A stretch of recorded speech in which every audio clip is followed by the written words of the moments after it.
Hi teachers, this is a quick video to show you how you can use Flipgrid in your classroom. I'll make one for the teachers and I'll make a separate video for students because there are different options for both people. So this is for teachers. You can sign up for free. There is a paid version, but the free version is just fine if you just want to get started with it and see what it does for your classroom. I've already set this up for myself, so I'm going to go straight to my teacher login page. Okay, so here's one that I started a while back. I was just kind of playing around with this. I'm actually going to delete this so that I can show you what it really looks like when you're first setting it up. Yes, I want to delete it. Okay, so this is what it looks like when you first log in. So you're going to click on New Grid because that's what it's called. It's called making a grid. And you're going to want to think of a title for your grid. So this will help students understand the point of that particular flip grid. So I'm just going to call mine media messages. Maybe I'm finishing a persuasive unit and I want my students to create short videos based on, persuasive messages in the media, something like that. The next important thing is look over to the right at the grid code. This is what students will use in order to post their videos. So I'm going to write down just these last few digits here. So I'm writing it down right now. This is what I have to give my kids for them to log in when it's their turn to post their video.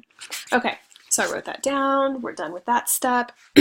Now I'm going to scroll down to the grid purpose. This is optional. You don't have to fill it in, but this is maybe just a last little pointer or any last minute details that you want your students to see as they start creating their flip grids. So I'm going to write something that just reminds my students that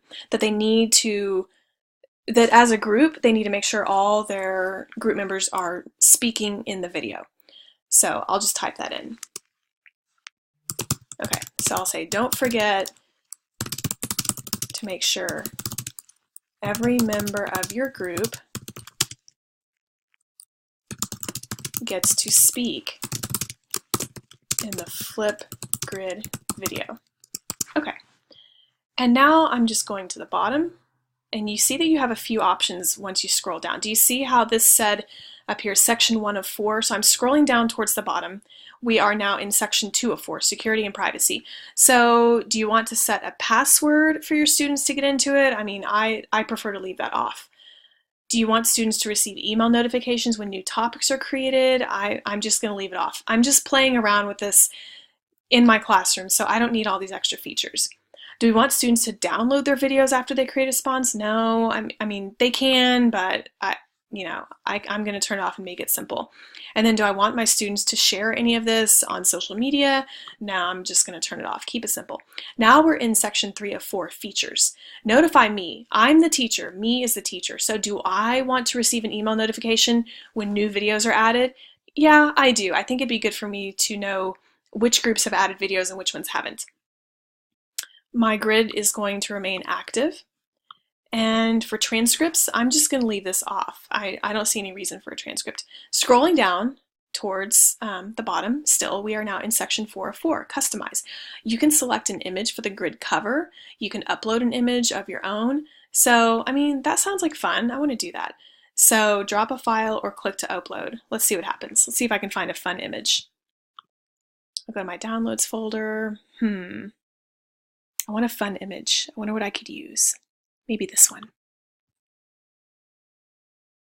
Yeah, a book and an apple. So original, isn't it? But anyway, I'm just showing you how you could put an image in there. If you had like a class picture or, I don't know, something fun that you had looked at in class before, an image of some sort. And there it is. So that's what will show up when my students go to log in. Okay, now we are truly at the bottom. I'm going to click on Create Grid. Now that you've created a grid, it's time to create a topic. Think of a grid as your course and think of the topic as a discussion around a particular subject or theme. Okay, so I could create a topic if I wanted to. And so my topic is going to be, it's the group project for media messages. Okay, sure, I'll keep the date the same. Video response time. So students have 1 minute and 30 seconds to create a video. And here's the thing, let's say you have 5 students in a group, you could decide that each student must make a separate video and that no one video can be longer than 1.5 minutes, or you could decide that maybe a particular student group has to make three videos. Maybe they need 3 1 minute 30 second videos because maybe their project involves 3 components, or maybe it involves 4 components, and maybe you want each little video to be a separate component. So that is actually a good idea, because if students are trying to record a 5 or 10 minute video, if they mess up one time, if they have one interruption, they're going to want to keep recording over and over and over, and they'll never get done with their project. So I like the 1 minute 30 second deal here. I think that's a great amount of time. And I think in the free version, that's the only one they give you. Well, you could choose 15 seconds too, but I think 1 minute 30 seconds is perfect. So again, if I have, 4 students in a group, and let's say there are 4 different little aspects of the project, and I want each student to be responsible for his or her part of the project, then I can make each student create a 1 minute 30 second video. And it doesn't have to be a full 1 minute 30 seconds, it just can't go over that. But that way I can ensure that every student is held accountable. So in fact, down here, topic, description, or question, I could even add that here. Make sure that each student in your group creates a video no longer than 1 minute 30 seconds. All videos, whoops, can't spell, all videos will be uploaded.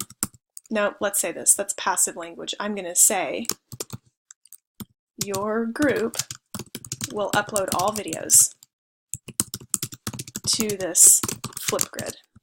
Okay, and what'll happen is you'll see all the videos listed in a row when you, the teacher, log in.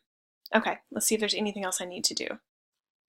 Okay, active status, sure. Launch and freeze dates, okay, so it's open here. I mean, I don't need to freeze it or close it at any point, it doesn't matter. Okay, topic resources, record, upload, or import a topic stimulus. So this is if me as a teacher, if I needed to upload a video, like upload one, if I wanted to record one. I don't think I'm gonna mess with this. I don't really need that right now. Okay, topic attachment. If I had a link to a Google Doc or to something else, maybe a rubric in my class, I could link to that. And then over here, I could put, don't forget to check out the rubric, something like that. Okay. And then do I really need any of this? Emoji, reactions, stickers, drawings? No, I really don't. Okay, so that's it. I'm going to click on create a topic. And don't forget, my grid code is right here. I already wrote it down. That is what I'm going to give my students so that they can log in and post their videos. I can also copy and paste this entire link. I could post it on the board in my room. I could send it out in a Google Doc so that students click on this and then they're taken right to where they need to be. So here's a direct link to the grid, and here's a direct link to the new topic. So I'm actually just going to copy the grid. Really, the only thing kids need is the grid. Got it. And that's it. You're done. That's all you have to do.